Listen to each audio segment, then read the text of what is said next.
Hello, I'm Frank Alaco, and welcome to Tuesday Testimonials. Each week, we host a wide variety of our Don's family, from athletes, coaches, administrators, alumni, faculty members, and fans, all who share a common thread, a love for the University of San Francisco.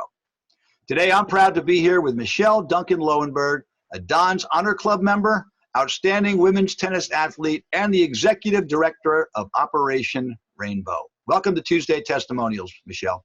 Thanks so much, Frank. I'm honored to be here. You know, your amazing story of commitment and compassion started on the tennis courts. How did you get into tennis? I was very young. I think the first time my parents put a tennis racket in my hand, I had to have been 2 to 3 years old. I had an older sister. My sister's name is Sarah.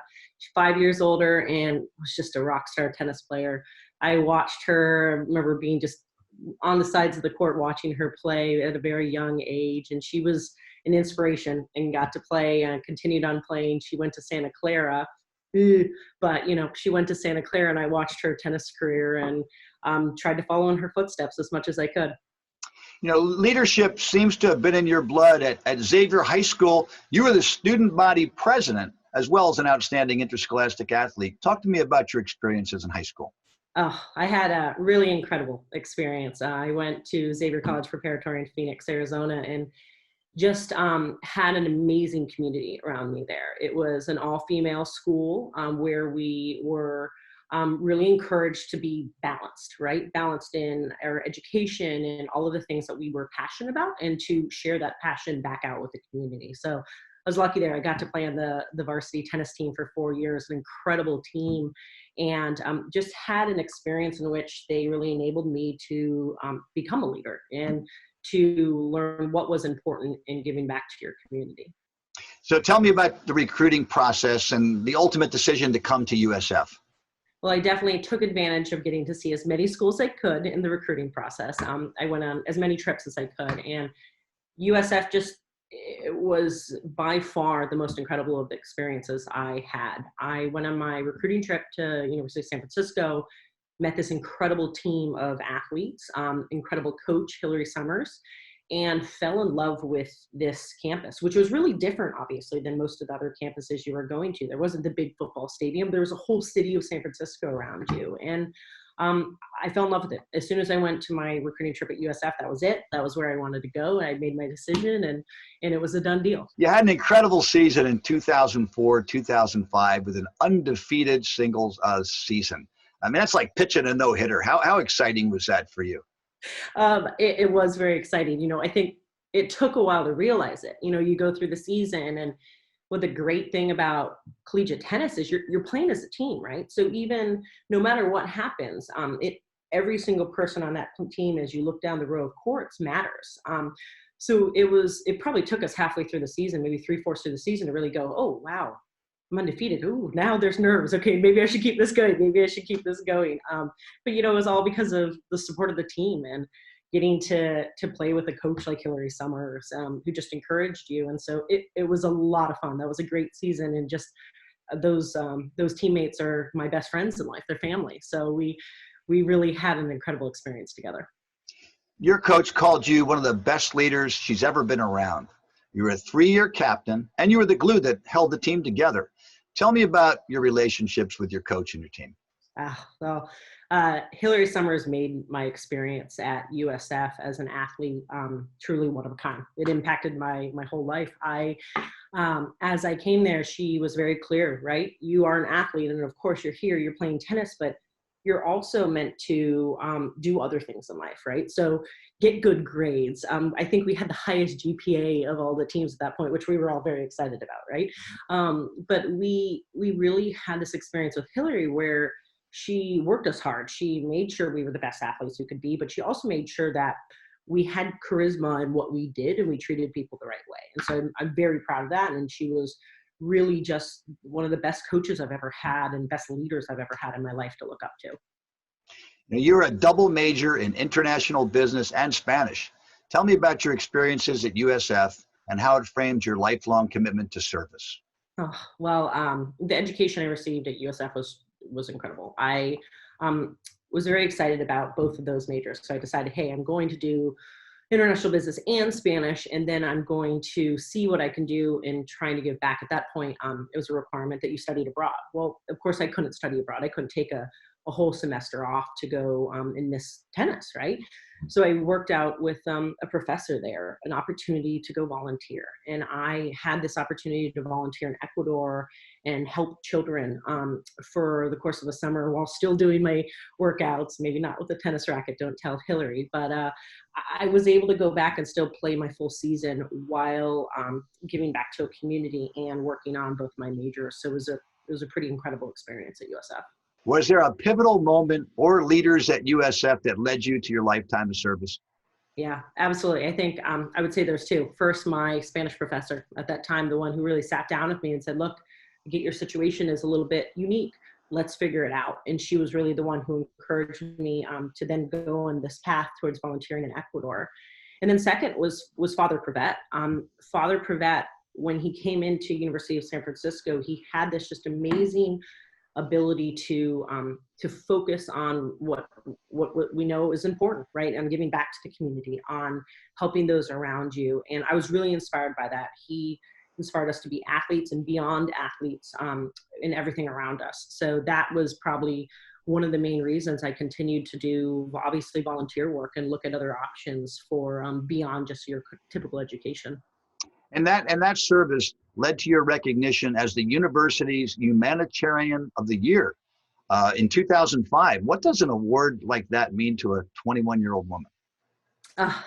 Incredibly humbling. It still is to this day. I was one of the proudest moments of my life getting that award, to be recognized in a community like USF of so many people who do impact the world in a better way.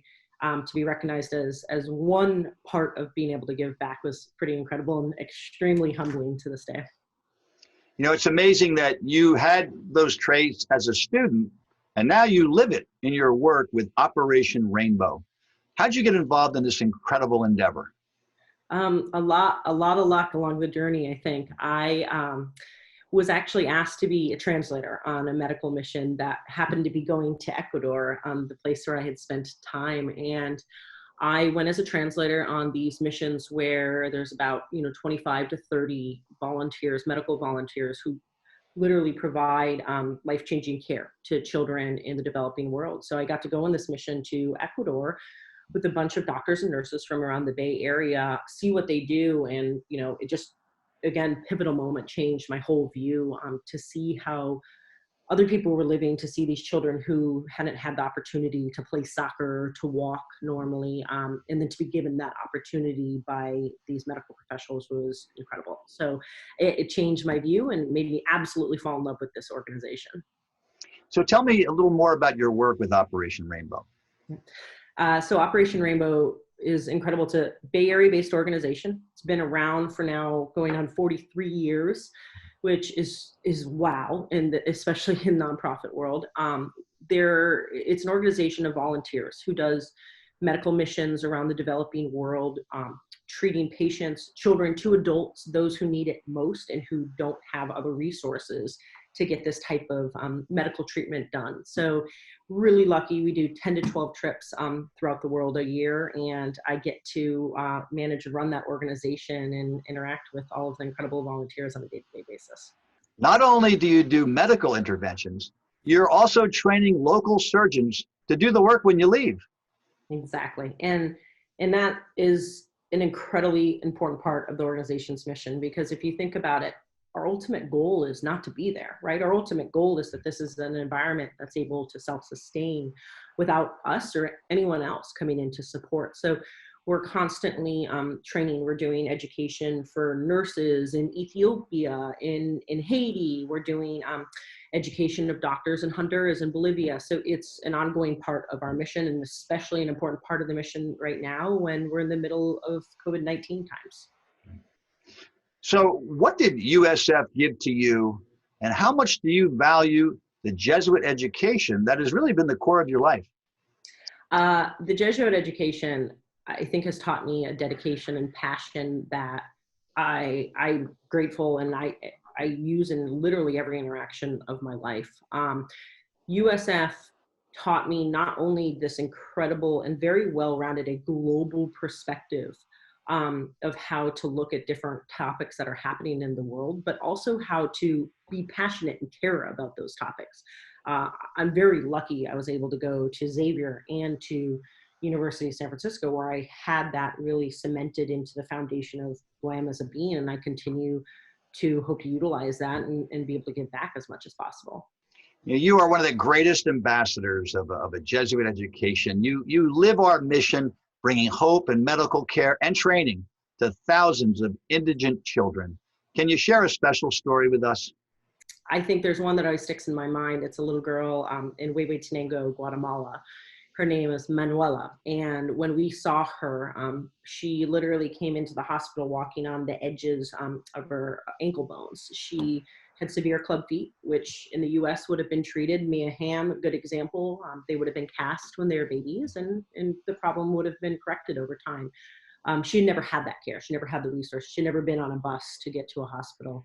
So when she came to see us, what our team did is they did fix one foot during that mission, and then had her come back. We did another mission a few months later, and the pediatric orthopedic surgeons fixed the other foot. So I think one of the most incredible moments is seeing that little girl walk normally for the first time, and then go into a shoe store and buy shoes for the first time as a 13-year-old. The impact on her life, but then also just the impact on that family and the community around her is truly inspirational. So the story of Manuela is what drives me on most days. In conclusion of this Tuesday testimonial, I ask you one simple question. Why are you still here? Oh, you guys have changed my life. I have a forever passion for it. I now have two kids, a 1-year-old and a 3-year-old, and we still live in San Francisco. And I hope that my kids will be able to continue to experience the passion of University of San Francisco that I got to experience, because it is a phenomenal place and a phenomenal community, and we're really lucky to be part of it. Well, I want to thank you for your time, for the difference you have made between the lines as an elite tennis player, but more important, your commitment to change the world of thousands of kids whose lives have been enriched through the efforts of you and your team at Operation Rainbow. Thank you, Michelle Duncan Lowenberg, for honoring USF with your outstanding work and selfless commitment. Thank you so much, Frank. I'm honored to be part of this.